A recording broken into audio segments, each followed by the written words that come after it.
Welcome to Office.com. Okay, technically this is not an application that's part of Microsoft 365, but there is a lot going on here, people. In addition to our trusty app launcher, we now have a left rail of apps for easy access to just the stuff we go to the most in a given day. Of course, if you don't have a license for some of these apps or access to the admin center, you won't see that here. Easy button for creating brand new content, whether it's Office documents or forms. Fantastic.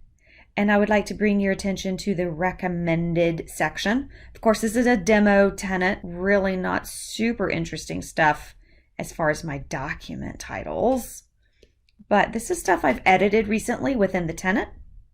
Recommended up here on top. But then again, if I come down to recent, here is content that I've recently edited.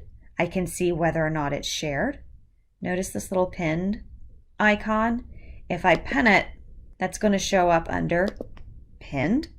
This follows me in my Office application. So if I go open Word and I look at the Files tab, this statement of work will always be there until I choose to unpin it. So it follows me everywhere where I go logged in with this account in that Office application. Or again, right here on Office.com. Shared with me. Here I'm seeing things that Flow approved.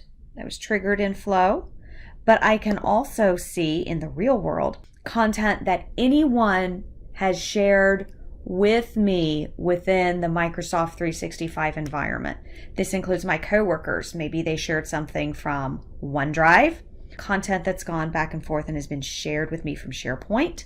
This will also, get ready folks, include files that have been emailed to you from external people. That's fantastic. Now I don't have to remember if that Excel spreadsheet came to me from Outlook or OneDrive or SharePoint. I can just see shared with me, who sent it, and come right to it. And then Discover. This looks at things that your most common collaborators in your environment are working on. Only documents that you have access to will show up here. So if you work with Bob all the time and he's working on some content inside of your team site, it'll show up here. Of course, it's depending on permissions. I can't stress this enough. And then your frequent sites. And if you're using OneDrive, which I'm not in my demo tenant, but I can tell you I live in OneDrive. In the real world, you can get to your content here. I hope you have enjoyed this little tour of Office.com. I'm telling you, it's a great homepage. Just to pin it, maybe you have multiple homepage going, your company intranet home. This would be a great addition to that, so you can just hop in and get to everything you need to.